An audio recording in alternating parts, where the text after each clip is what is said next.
Sambil sedih dalam hati, teringat anak saya. Gimana anak saya kalau gak makan? Meskipun begitu saya terus menguatkan hati, pergi berangkat. Walaupun dalam keadaan hati masih sakit. Sebenarnya saya gak mau jauh sama anak. Gak mau saya jauh sama anak. Tapi mau gimana lagi kalau begini terus, mungkin saya gimana gitu. Ini kalau saya lihat seperti pesugihan Kemukus ya. Ada kemiripan ya. Kemiripan Kemukus.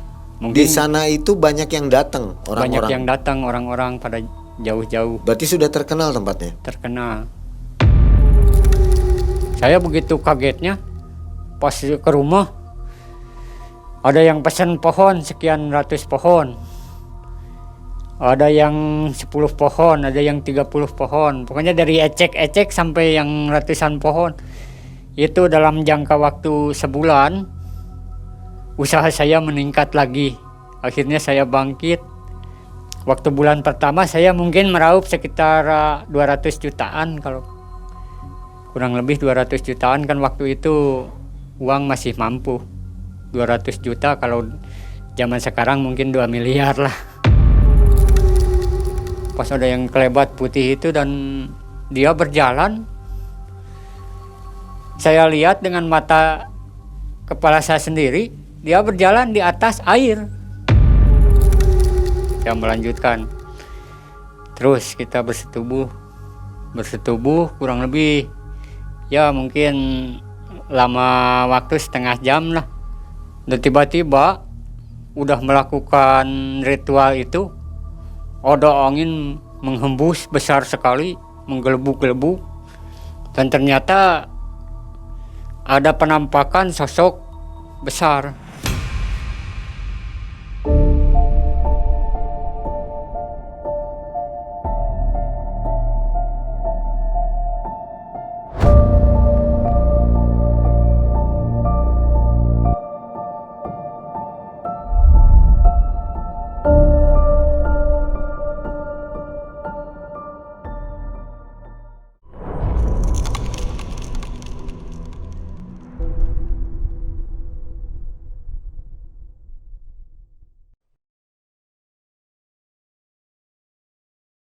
Assalamualaikum warahmatullahi wabarakatuh. Waalaikumsalam warahmatullahi wabarakatuh. Selamat malam Sobat MM, apa kabar Anda? Mudah-mudahan hari ini kita semua dalam keadaan sehat walafiat ya. Sebelum kita mendengarkan kisah dari narasumber kita, saya Mang Ei dan tim ingin mengucapkan turut berbela sungkawa kepada para korban gempa di Cianjur, kepada keluarga yang ditinggalkan, mudah-mudahan selalu dalam lindungan Allah dan diberikan kekuatan. Amin. Baik Sobat, malam hari ini sebelum Anda beristirahat, kita dengarkan dulu kisah dari narasumber Malam Mencekam yang akan berkisah tentang pesugihan. Beliau adalah Kang Aca di depan Anda. Nah, Kang Aca ini melakukan pesugihan pada tahun 2000, di mana Kang Aca waktu itu mengalami keterpurukan ekonomi dan sering berantem dengan istrinya. Bagaimana kisahnya kita nanti kenalan dengan Kang Aca. Sebelum kita mulai, seperti biasa MM selalu berbagi merchandise. Nah, yang ini untuk Kang Aca nih. Kang Aca, ini buat Kang Aca. Suka Terima nggak? kasih. Coba dilihatkan ke penonton. Nah, suka nggak? Suka sekali. Alhamdulillah. Nanti dipakai ya. Ini oleh-oleh dari Iya. Malam Mencekam. Baik, Kang Aca, apa kabar? Alhamdulillah baik Kang Ei. Jauh-jauh dari mana? Cihideung. Kang Ei. Cihideung tuh di mana? Wisata bunga. Oh, Lembang. Sersan Bajuri ya? Sersan Bajuri. Dekat Kampung Gajah itu ya? Betul. Profesi apa nih Kang Aca? Profesi sehari-hari jualan tanaman. Tanaman. Tanaman bibit, buah-buahan, macam-macam lah. Tanaman hias. Gimana? Bagus penjualan sekarang? Sekarang teh merasakan terpuruk kembali semenjak kena COVID-19 Kang Ei. Pandemi ya? Pandemi. Masih ada efeknya ya sampai sekarang? Efeknya masih terasa, sangat terasa. Padahal kalau dilihat orang-orang sekarang sudah melakukan aktivitas seperti Iya. biasa ya? Kalau aktivitas ya kelihatan sudah aktivitas biasa, tapi di dalam omset penjualan tanaman masih sepi. Masih Dan sepi ya? sangat-sangat terasa oleh semua penjual-penjual tanaman di Cideung. Sepi. Berapa omset kalau boleh tahu? Omset perharinya biasanya kita meraup ya sama omset modalnya tuh ya paling sedikit 200 lah dapat sehari. Bersihnya berapa? Bersihnya ya sekitar 80.000, 100.000 Kalau biasanya? biasanya. Kalau Kalau sekarang sekarang omsetnya aduh sangat-sangat minim sekali. bisa bawa ke rumah berapa? Paling-paling ke rumah cuman bawa kadang-kadang 25.000 juga kadang-kadang. Susah Kadang-kadang. ya? Oke, semoga membaik ya. Alhamdulillah mudah-mudahan. Kang Aca ingin menceritakan tentang pesugihan. Kenapa harus pakai masker? Dikarenakan ya sekedar supaya ulah jangan terlihat sama kerabat. Karena dianggap aib gitu. Dianggap aib gitu Kang Ei. Baik, nah Sobat MM itu alasan kenapa Kang Aca memakai Bukannya masker. saya bukannya mau membeberkan aib sendiri ya Kang Ei. Ya. Ini mah cuma motivasi buat semua. Jangan sampai terjerumus lah istilahnya. Terjerumus ke hal-hal seperti yang saya alami. Dan jangan ditiru. Dan mungkin. jangan ditiru. Soalnya tidak langgeng gitu. Baik. Tidak langgeng. Ini namanya pesugihan apa? Awalnya saya mencoba pesugihan ular Kang Ei. Namanya pesugihan ular Pesugihan di ular. gunung. Di gunung. Mana itu? Tepatnya di Oke, baik. Nah, Sobat MM, sebelum Anda istirahat, jangan matikan dulu HP-nya. Kita dengarkan kisah dari Kang Aca. Silakan Kang Aca.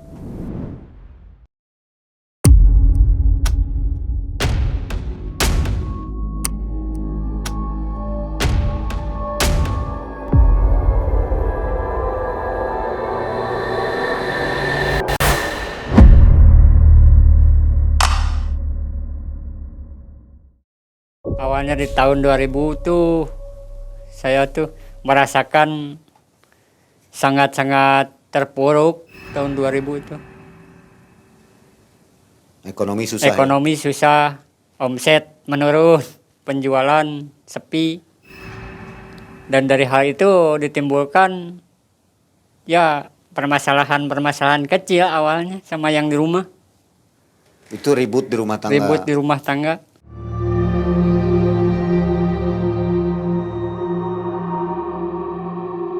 Selama berapa lama? Ya, kurang lebih 6 bulanan lah Ribut terus ya? terasanya. Sampai saya merasakan tidak betah di rumah.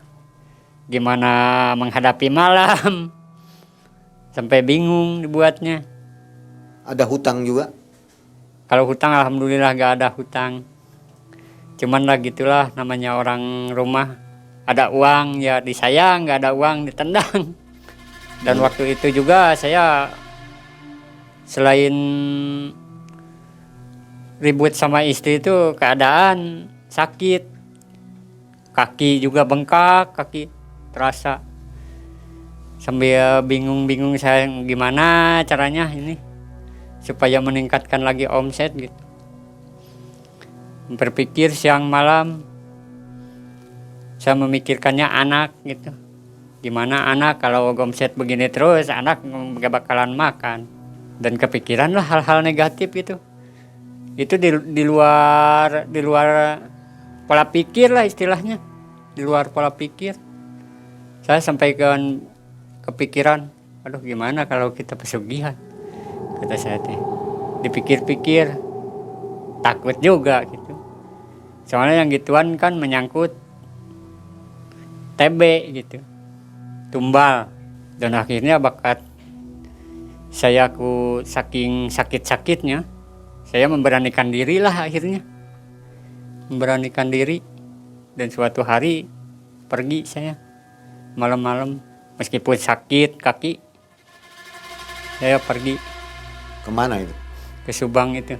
Rencananya saya mau cari-cari tahu. Kebetulan kemarin-kemarinnya tuh ngobrol sama teman, di Subang katanya ada. Wah kalau di Subang kata saya bisa mampir dulu ke rumah paman, biarpun gak punya ongkos juga gak apa-apa lah. Bisa jalan kaki ke Subang. Dan waktu itu saya pergi malam-malam jalan kaki, sakit kaki. Jalan kaki dari Bandung? Dari Bandung ke Subang. Ke Subang. Berapa jam itu? Jalan kaki. Kurang lebih ya sekitar setengah harian lah.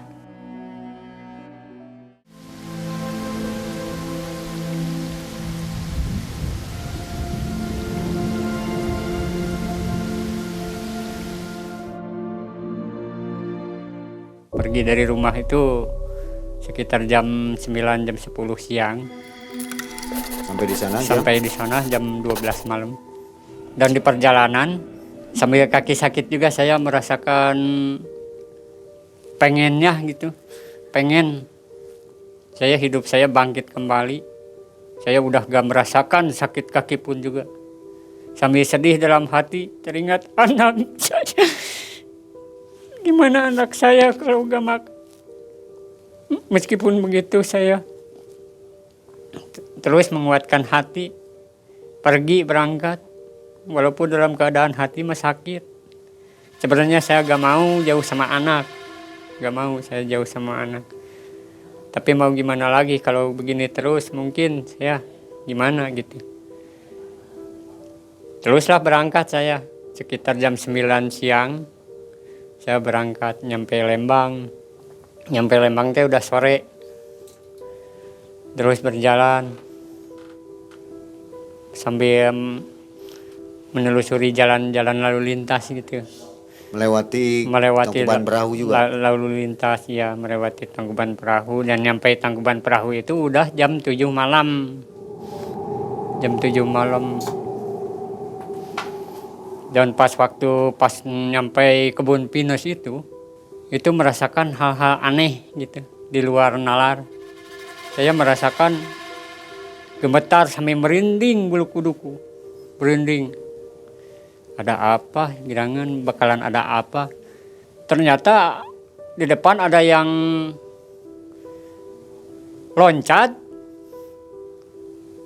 besar sekali. Apa kata saya itu loncat besar sekali. Sampai saya melongo ini melotot, sampai mata gak bisa terpejam melihat itu yang meloncat ke depan saya. Ternyata yang dilihat tuh kelinci, kok ada kelinci besar sekali kata saya dalam hati. Oh mungkin ini kelinci jadi-jadian. Sebesar apa itu? Besar kambing kelincinya. Warnanya? Warnanya coklat, loncat-loncat kelinci. Saya saking penasarannya, jangan-jangan ini makhluk yang mau ngasih rezeki. Pikiran saya begitu. Pikirannya positif lah waktu itu. Ternyata si kelinci itu kelinci jadi-jadian. Sampai merinding bulu kuduku. Pas waktu ngejar kelinci itu, kelincinya loncat ke tengah-tengah kebun teh itu. Menghilang seketika. Terdengar suara angin, gemuruh angin. Anginnya gemuruh sekali. Dan disitulah saya terdiam sambil merasakan ketakutan. Baru saya merasakan sangat-sangat takut. Baru merasakan hal-hal gaib itu ada. Padahal selama ini saya gak pernah merasakan hal gaib. Dan ternyata kelinci itu hilang. Bagaikan ditelan bumi, hilang. Nah gitulah, teruslah saya melanjutkan perjalanan.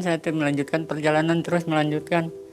Ya sampailah di rumah paman tuh sekitar jam 11:30 malam. Jam 11:30 malam teh ketuk pintu. Punten, mangga, naon? Saha ieu? Saya Mang di Bandung. Alah kamu kesini. Kenapa malam-malam kesini, ada apa? Bikin Mang kaget, kata Mang saya. Mang bukannya bikin Mang kaget. Saya teh ku sakingna sakit hati, Mang. Ingin merubah nasib. Siapa tahu kan di sini ada teman saya bilang ada di gunung ada tempat pesugihan. Waduh, tong nekat. Jangan nekat begitu, kata Mang saya. Beresiko. Gak apa-apa lah Mang. Saya tanggung risikonya asal jangan pakai TB, kata saya gitu. Ya kalau gitu mau silahkan, kata Mang. TB apa itu? Tumbal. Asal gak pakai tumbal orang lah, kata saya. Ya kalau begitu silahkan. Asal mau tanggung risikonya sendiri, kata paman saya. Jangan dibawa-bawa paman, gitu. Enggak, cek saya enggak akan dibawa-bawa, yang penting biar sama saya aja lah gitu TB-nya.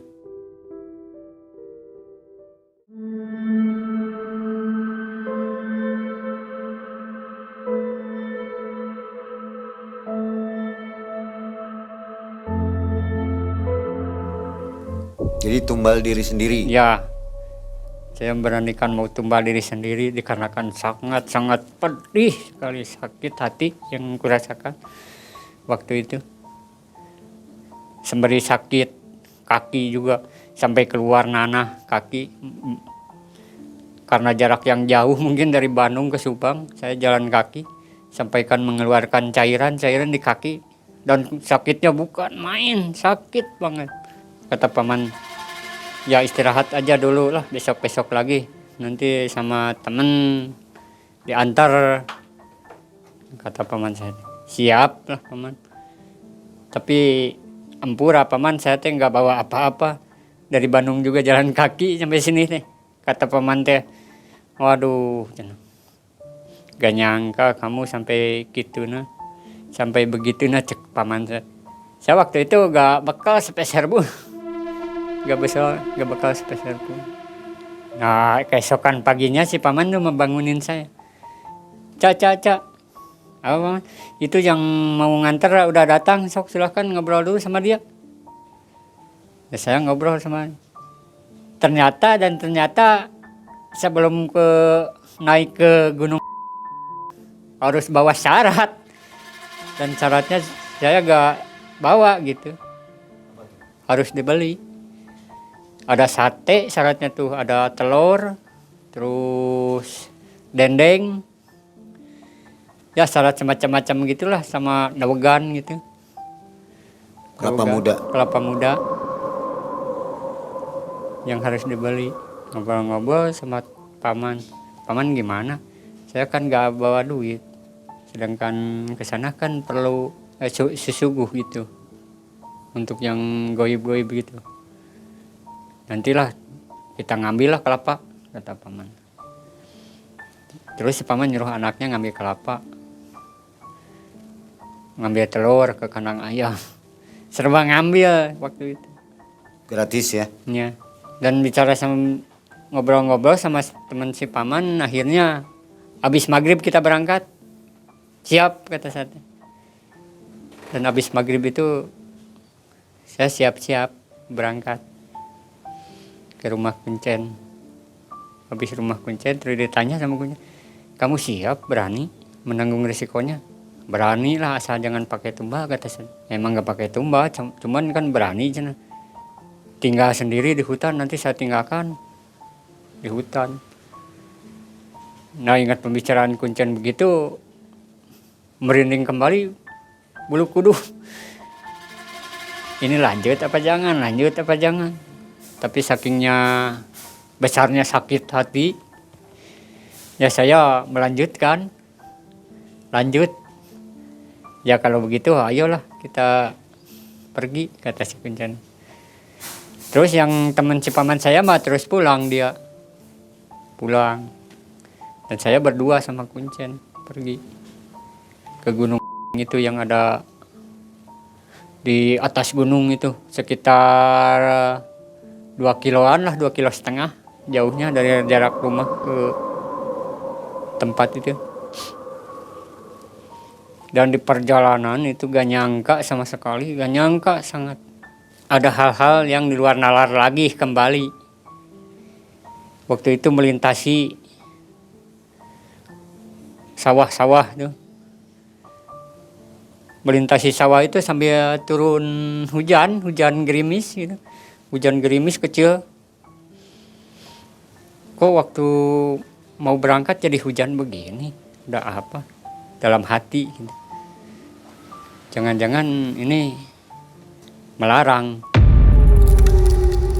Hati kecil saya berkata begitu, tapi hati yang lainnya berkata lain. Wah, lanjutkan sajalah, jangan menyerah. Ya, akhirnya saya mengikuti kata hati yang lebih besar. Saya melanjutkan. Tiba-tiba di sungai ada sekelebatan putih. kelewat putih. Pak Kuncen, apa Cak? Ada apa itu? Kata saya teh ke Pak Kuncen. Kata Pak Kuncen teh jangan dilihat, itu yang punya di sini. Hati saya ada keluar rasa takut waktu itu. Pas ada yang kelebat putih itu dan dia berjalan. Saya lihat dengan mata kepala saya sendiri, dia berjalan di atas air. Kata Pak Kuncen, udah jangan tengok ke kiri kanan, ikuti Bapak. Kata Kuncen, saking penasarannya saya, Kuncen berangkat. Ayo ikuti, kata Kuncen. Berangkat Kuncen. Saya belakang Kuncen. Belakang Kuncen. Pas Kuncen melewati sungai itu, ya penasaran. Kira-kira apa yang tadi berjalan di air itu? Ya penasaran. Pas Kuncen naik, saya belok. Ternyata emang benar itu namanya kuntilanak tuh ada. Saya sampai gemeter, merasakan badan menggigil.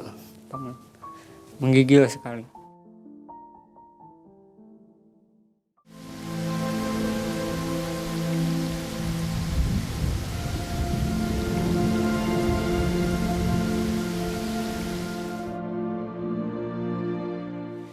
Takut, tapi pengen tahu, itu yang saya rasakan. Sembari takut, tapi saya pengen tahu wujud aslinya gimana. Dan ternyata itu mukanya itu, matanya itu ke dalam, gigi keluar, rambut kayak rambut orang gila gitu. Dan anehnya, itu si Kunti itu dapat kesentuh sama saya, disamperin. Pas disentuh sama saya, menghilang. Takut tapi berani nyentuh. Takut tapi berani nyentuh. Itu gimana ya? Saking nekatnya. Saking nekatnya saya, gitu. Saking pengen tahu wujud aslinya gimana. Nah terus Pak Kuncen, kemana itu anaknya? Kamu sini cepat, kata Pak Kuncen. Iya Pak, sebentar. Saya cuci tangan dulu, kata saya. Saya gak bilang udah nyentuh itu yang tadi nampak itu. Gak bilang sama Kuncen. Ayo lanjutin, jangan tengok kiri kanan, katanya, kata Pak Kuncen. Terus melanjutkan perjalanan, akhirnya terus melanjutkan perjalanan. Dan di tengah-tengah hutan, ada lagi hal-hal gaib lagi. Hal-hal yang di luar nalar. Menemukan anak kucing di tengah hutan. Dalam hati, kok di tengah hutan gini ada kucing, siapa yang melihara kucing, kata saya dalam hati. Kata Pak Kuncen, itu bukan si kucing-kucingnya, katanya. Itu penunggu di sini. Udah bilang penunggu lagi, kata saya. Penunggu di sini, kata Pak Kuncen. Kata Pak Kuncen, udah jangan dihiraukan, biarkan aja kucing. Ayo kita lanjutkan perjalanan. Saking penasarannya yang kedua kali saya. Penasaran yang kedua kali, apa itu kucing beneran apa enggak. Sampai Kuncen berangkat ke atas naik. Saya nyamperin kucing lagi. Disamperin sama saya si kucing. Dikarenakan saya sama si Pak Kuncen melanggar, tiba-tiba di luar nalar, di luar pola pikir, si kucing itu jadi gede. Besar sekali si kucing itu.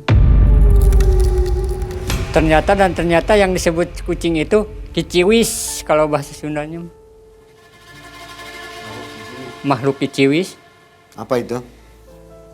Yang menyerupai kucing, kalau gak sengaja kita tendang gitu, bisa membesar.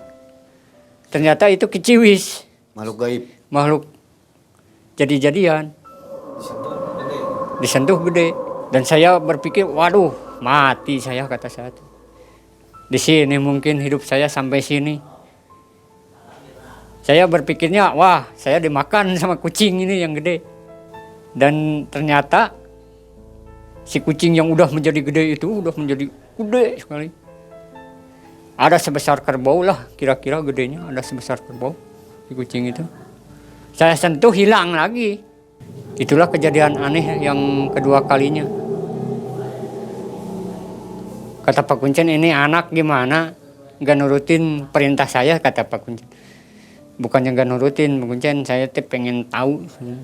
Selama ini saya gak percaya sama-sama yang gaib-gaib gitu. Gak percaya saya. Dan ternyata hari ini membuktikan. Ternyata gaib itu emang ada. Kata Pak Kuncen, aduh kalau nanti ada satu hal lagi kamu harus jangan hiraukan lah. Makanya. Nah dari situlah saya gak ini. Meskipun ada yang kelebatan saya gak hiraukan. Nyampailah ke tempat mata air, itu sebutnya mata air. Yang di atas gunung. Persis tengah hutan belantara. Akhirnya nyampailah saya ke tempat yang kita tuju sama si Pak Kuncen itu, nyampai ke satu gubuk di mana gubuk itu ada tempat ritualnya, ada air, ada tempat mandi, tempat ini. Kata Pak Kuncen, sok lah langsung sekarang kita ritual. Akhirnya kita ritual. Habis ritual itu Pak Kuncen pulang. Saya di situ sangat merasakan sedihnya kembali, sedih hati saya meninggalkan anak. Saya sampai berpikiran, waduh, saya akan mati di sini, kata saya. Saya berpikiran ke situ. Malam tiba, semakin larut malam, semakin menyeramkan, suasana mencekam, sangat mencekam sekali, dan kelihatan di atas pohon kulang-kaling itu ada yang gelayunan dilihat di pohon. Terus yang mundar-mandir seperti kera tuh banyak. Ini hari pertama. Seperti kera tuh. Iya. Harusnya berapa hari ritualnya? 1 malam. Hanya 1 malam. 1 malam. Dan akhirnya nyampe jam 12 malam, mungkin sekitaran jam 12 malam tuh. Tiba-tiba ada kodok yang namanya kodok itu besar sekali, kodok. Mungkin ini raja kodok. Padahal saya gak menginginkan raja kodok, yang saya inginkan putri ular, kata saya.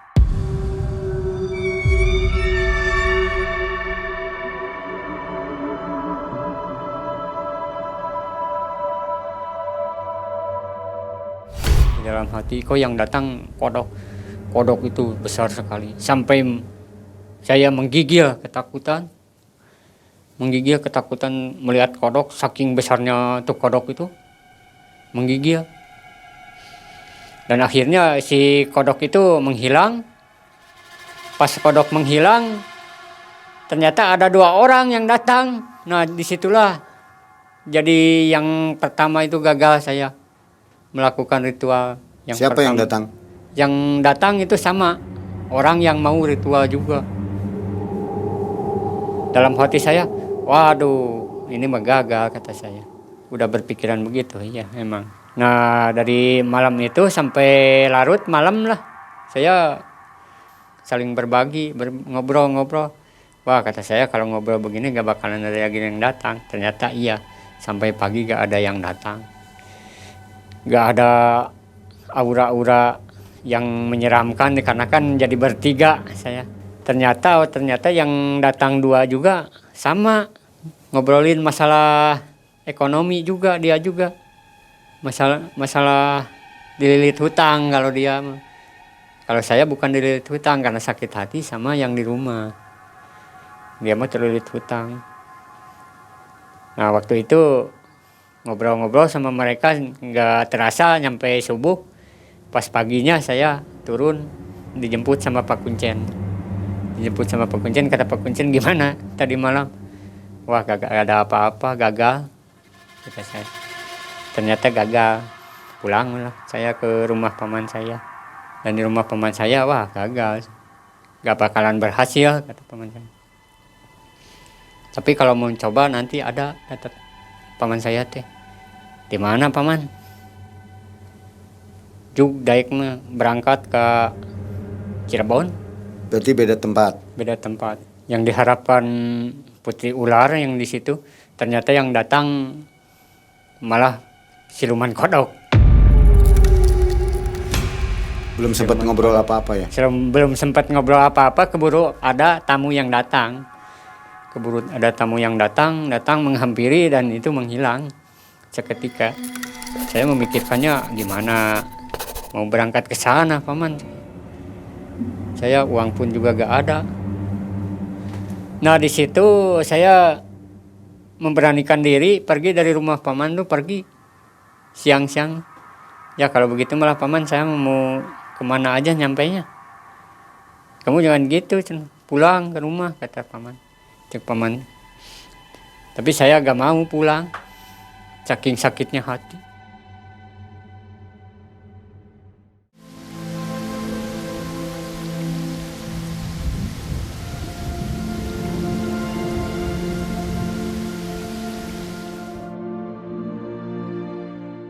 Saking sakitnya hati itu gak mau pulang. Saya memaksakan diri pergi melanjutkan ceritanya perjalanan. Kemana sampainya. Dan ternyata hal-hal yang di luar nalar itu muncul. Sampai saya ketemu sama orang di jalan. Sampai orang itu membawa saya naik kendaraannya. Itu perjalanan dari mana? Perjalanan dari Subang Ke Cirebon. ke Cirebon. Nggak bawa uang. Gak bawa uang sama sekali. Paman nggak kasih. Gak ngasih. Paman juga lagi sengsara. Lagi kekurangan waktu itu sama. Dan Jadi ada yang nolong, boleh ikut gitu. Ada yang nolong, yang lewat. Saya lagi berjalan kaki sampai merasakan sakit kaki. Pas waktu berjalan tuh ada yang lewat. Kang mau kemana Kang? Waduh saya teh mau ke Cirebon. Waduh jauh sekali mau ke Cirebon, emang mau apa? Ke Cirebon. Ada hal-hal penting kata saya teh. Aduh naiknya. Naiklah saya ikut sama dia. Kebetulan saya mau ke Majalengka katanya. Motor atau mobil? Ikut naik motor ikutlah. Nah ceritanya saya nyampe lah ke Majalengka. Di Majalengka itu turun, terima kasih Kang atas tumpangannya, kata si Akang itu. Emang masih jauh dari sini? Jauh lah Kang. Dikasihlah saya buat ongkos sama dia. Nah dari situlah saya mungkin ada panggilan makhluk gaib itu, saya bisa sampai ke Cirebon sana. Ada yang ngasih ongkos. Dia ngasih 100.000 sama bekal kan. Alhamdulillah kata saya. Oh ternyata mungkin udah ada panggilan. Itu dalam hati saya. Udah nyampe Cirebon tuh udah sore sekali. Saya bingung harus kemana. Gak tahu alamatnya, gak tahu tempatnya. Saya nanya-nanya. Oh ternyata di tempatnya tuh dekat perbatasan antara Kuningan Cirebon. Di gunung. Dekat Kuningan Cirebon itu masih wilayah desa lah. Desa, belum nyampe ke gunungnya. Katanya di situ ada Pak Haji. Kok kuncinya Pak Haji kata saya. Ternyata haji itu cuman haji-hajian. Saya hampirilah ke rumahnya. Ternyata di rumahnya itu banyak sekali tamu. Dari mana-mana tamu. Saya dari Bandung, ada tamu dari Jakarta, ada yang dari Jawa, ada wilayah Garut, Tasik, ada. Ternyata laki-laki perempuan ada di situ. Saya ngobrol-ngobrol sama mereka, ternyata mereka juga satu misi sama saya teh. Misinya ya pengen bangkit. Pengen punya kekayaan dengan cara instan. Dan ternyata itu syaratnya itu harus jinah di kuburan. Jinah di kuburan dan jangan sama pasangan. Dalam hati saya merasakan berat. Berat sebenarnya. ini apa harus diikuti persyaratannya begitu apa jangan. Dalam hati saya ya semacam perang sabil lah, perang batin. Tapi bakatku nekatnya hati saya, nekat. Wah, saya gak lihat apa-apa, yang penting gak pakai TB.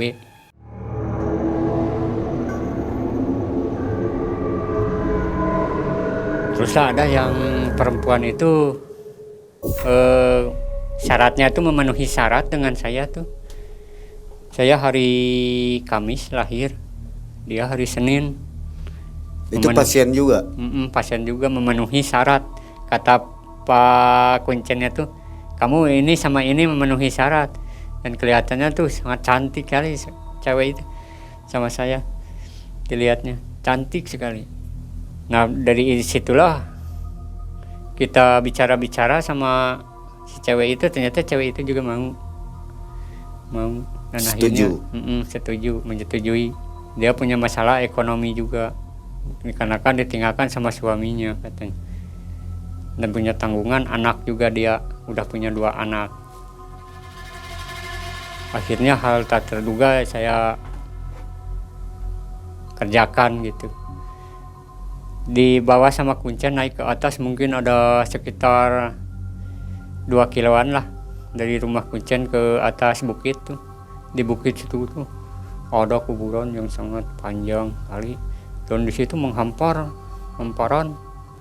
rumput-rumput hijau gitu. Ternyata disitulah tempat melakukan ritual gitu. Nah di perjalanan saya ceritakan, ini lagi perjalanan menuju ke gunung itu malam-malam sekitar habis Isya, berangkat dari rumah Pak Kuncen tuh habis Isya. Ternyata pas waktu berjalan itu saya gak nyangka sama sekali, tapi bukannya dilihat sama saya doang gitu, dilihat sama semua orang juga, sama Kuncen, sama si perempuan itu juga kelihatan. Ada yang mukanya matanya seperti mata sekelilingnya, seperti nanas gitu, tapi berbentuk manusia. Cuma mata di mana-mana sampai saya gemetar, ketakutan. Saya gak bisa melanjutkan, kata saya ke Pak Kuncen. Kata Pak Kuncen, jangan menyerah. Kalau mau bangkit, ayo. Kalau gak mau ya pulang. Bertiga. Si perempuan itu hampir pingsan melihat si makhluk itu, dan saya juga sangat gemetar sekali melihat si makhluk itu. Ternyata di dunia ini ada makhluk yang matanya sekelilingnya itu yang dinamakan mata 1000 mungkin. Kata Pak Kuncen, emang iya, kata Pak Kuncen, mata 1000. Tapi jangan takut, itu mah cuma penghalang kita supaya kita gagal. Saya gak hiraukan. Tapi si perempuan itu hampir pingsan. Nah melihat si mata sekelilingnya itu, dia sambil nangis, dituntun sama Pak Kuncen itu, dituntun naik.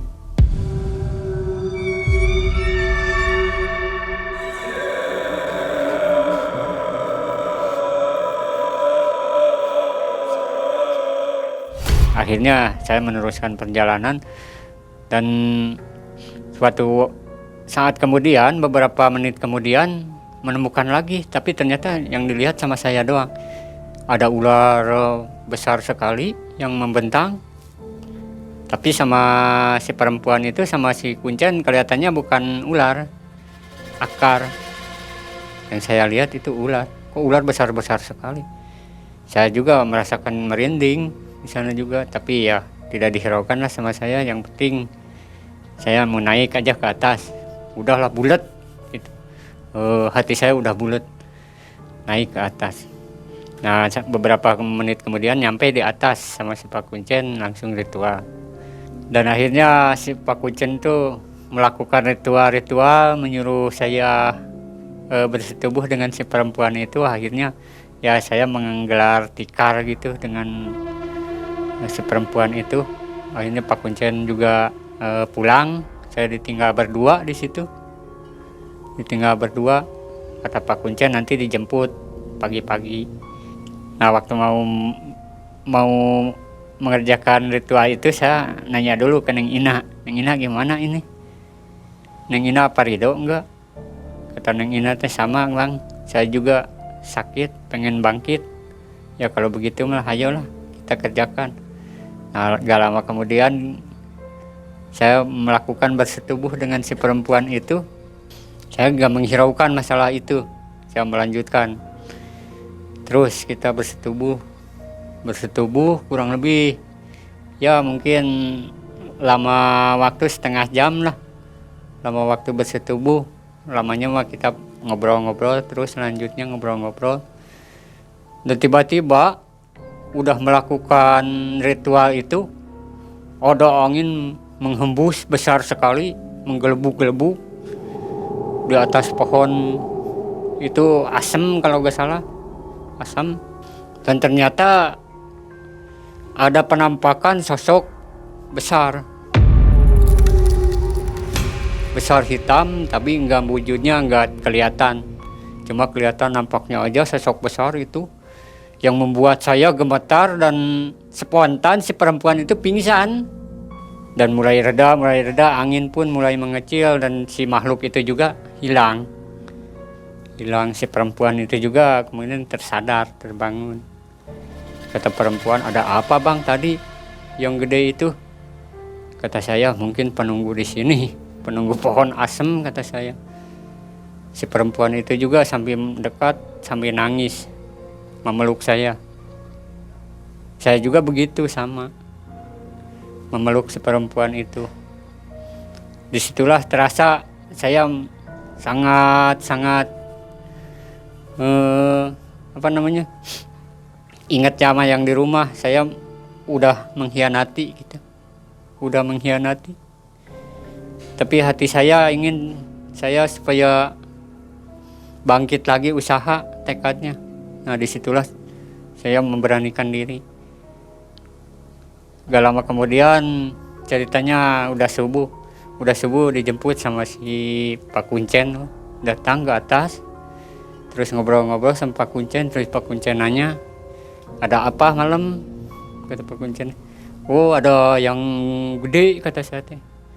Dan kata si perempuan juga sambil nangis ke Pak Kuncen, ada buta hijau, kata si perempuan. Kata saya teh bukan buta hijau itu mah, kayaknya jin yang besar begitu mah, jin. Soalnya berbulu. Itu cuman saya lihat sama si perempuan itu dan akhirnya ngobrol sama si Pak Kuncen. Kata Pak Kuncen teh, oh ini mah pertanda akan berhasil, katanya. Tapi ingat, kata Pak Kuncen, kalau berhasil harus berbagi. Yuk kita pulang, kata Pak Kuncen. Habis di rumahnya ngobrol-ngobrol sama Pak Kuncen dan kebetulan di situ udah ramai sekali di rumah Pak Kuncen. Ternyata banyak tamu yang mau ritual juga. Dan akhirnya saya ngobrol-ngobrol sama Pak Kuncen. Ingat, kata Pak Kuncen, satu hal, harus berbagi. Saya ingat itu harus berbagi. Gak lama kemudian saya disuruh pulang sama Pak Kuncen. Terus si perempuan itu juga sama, suruh pulang. Saya pulang ke Bandung. Si perempuan itu gak tahu pulang kemana. Saya gak sempat nanya alamatnya di mana, orang mana. Saya gak sempat di situ. Saya bergegas pulang. Dan sampai di Bandung sekitar jam 1-an lah siang. Sampai ke Bandung saya jam 1-an siang. Kaget, sangat kaget saya pas waktu begitu pulang ke rumah. Di rumah udah ada yang nungguin, orang yang mau pesen pohon. Ternyata ritual itu dalam hati, oh bener. Saya gak cerita sama orang rumah, sama istri saya, gak cerita bahwa saya udah melakukan hal-hal gitu, gak cerita. Waktu ngomong ke istri saya itu, saya perginya mau ikhtiar lah, mau cari ini usaha. Saya begitu kagetnya pas ke rumah ada yang pesan pohon sekian ratus pohon, ada yang 10 pohon, ada yang 30 pohon, pokoknya dari ecek-ecek sampai yang ratusan pohon. Itu dalam jangka waktu sebulan, usaha saya meningkat lagi. Akhirnya saya bangkit, bergembira, anak senang, istri senang, saya bergembira. Waktu bulan pertama saya mungkin meraup sekitar 200 jutaan, kalau kurang lebih 200 jutaan kan waktu itu uang masih mampu. 200 juta kalau zaman sekarang mungkin 2 miliar lah. Nah, bergegaslah saya pergi lagi ke Cirebon sana, ke rumahnya Pak Kuncen. Jadi saya ke sana itu maksudnya mau berbagi sama si perempuan itu ke rumah Pak Kuncen tuh. Kita kan udah ada perjanjian ketemu lagi sebulan, dan siapa yang maju harus berbagi sama yang gak maju. Nah, saya juga ceritanya mau berbagi. Soalnya usaha saya udah bangkit kembali, perasaan saya. Tapi yang saya sayangkan udah nyampe ke rumah Pak Kuncen itu si perempuan itu gak ada di rumahnya. Di rumah Pak Kuncen gak datang. Saya tanya ke Pak Kuncen. Pak Kuncennya juga gak tahu si perempuan itu orang mana. Saya bingung. Waktu itu saya sangat bingung. Wah, ini mah pertanda, kata saya. Pertanda gak akan beres, kata saya. Gak banyak cerita, saya udah ini sama Pak Kuncen, dibilangin sama Pak Kuncen gak bisa, kalau dicas sama orang lain gak bisa. Soalnya di sini peraturannya gitu, kata Pak Kuncen deh. Kalau mau ngecas harus sama perempuan yang awal gitu. Jadi gak bisa ganti lagi. Saya bingung waktu itu. Soalnya gak diketahui si perempuan itu ada di mana dan orang mana. Gak ada sama sekali, gak ada kabar berita. Nah, waktu itu kan handphone juga belum ada, komunikasi susah waktu itu. Jadi susah lah mencarinya. Saya putus asa dari situ. Kata Pak Kuncen, ya sabarlah, mungkin bulan depan katanya kembali lagi ke sini, barangkali bulan depan dia datang gitu, kata Pak Kuncen.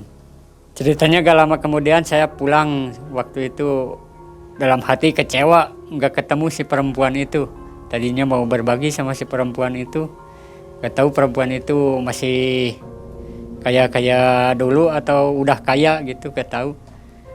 Saya sambil kecewa itu pulang, bergegas pulang, dan nyampe di rumah itu makin terasa terikan gaibnya itu, magicnya itu, sampai ke pesanan-pesanan pohon meningkat, orderan-orderan taman ada waktu itu. Saya juga merasakan mau apa-apa gampang waktu itu, gampang. Saya beli kendaraan, beli apa aja bisa, sisa uangnya banyak. Saya senang. Terus aja berlalu begitu, dari hari ke hari itu omset semakin meningkat. Dari biasanya cuman awal-awalnya sebelum saya melakukan itu, biasanya dapat uang tuh cuman 100.000. 200.000 paling gede sehari itu sama modalnya. Oh, sekarang merasakan hampir 1 juta, 10 juta itu sehari dapat. 2 bulan kemudian saya ingat kata Pak Kuncen kembali lagi.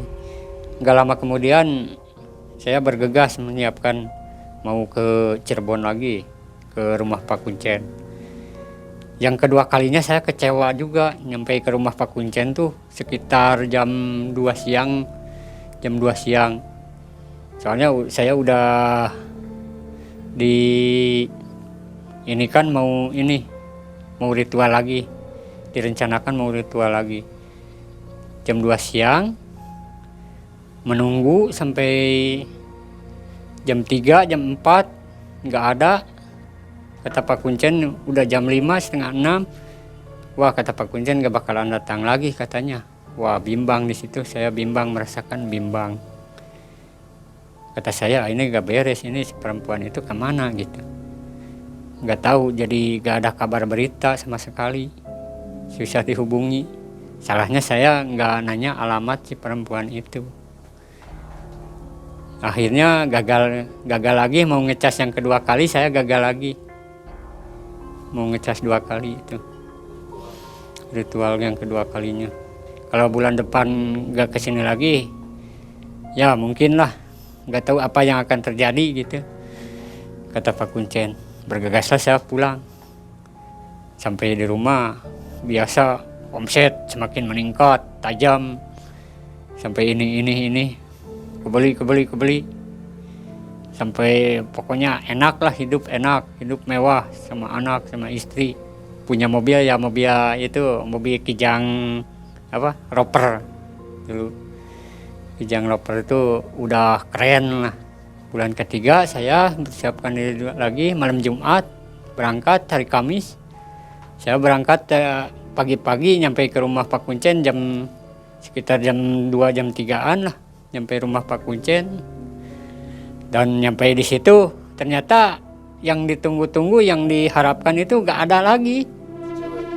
Si cewek itu gak ada lagi.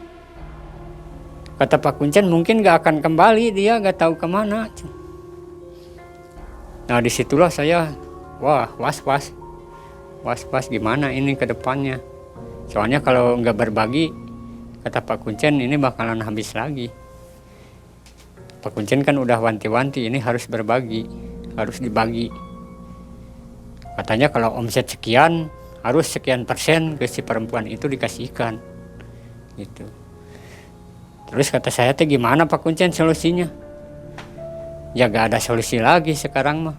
Tunggu aja, kalau bisa bermanfaat mungkin bisa lanjut, kalau gak bermanfaat mungkin bisa habis. Ingat saya omongan Pak Kuncen. Pas pulang, disuruh pulang lah sama Pak Kuncen tuh, sekarang mah boleh pulang lah. Kata Pak Kuncen, gak usah kemari lagi, soalnya udah 3 kali gak kesini, mungkin gak akan kembali si perempuan itu, kata Pak Kuncen. Terus saya pulang, pas di rumah ada yang ngodar, sampai ada yang tender besar. Waktu pertamanya ada tender 100 jutaan. Dia minta ke saya, minta uang dana talang supaya cair uangnya 20% ke saya. 20% minta dana talangnya tuh. Dari proyek 100 juta itu dia minta 20 juta. Dan saking senangnya saya, uang ada, saya kasih. Nanti komisi. Ya, saya kasihkan. Seminggu 2 minggu gak ada kabar berita. Ini gimana orang ini? Udah saya mengeluarkan dana talang, tapi gak ada kabar berita. Saya kejar. Si orang itu ternyata cuman numpang di pila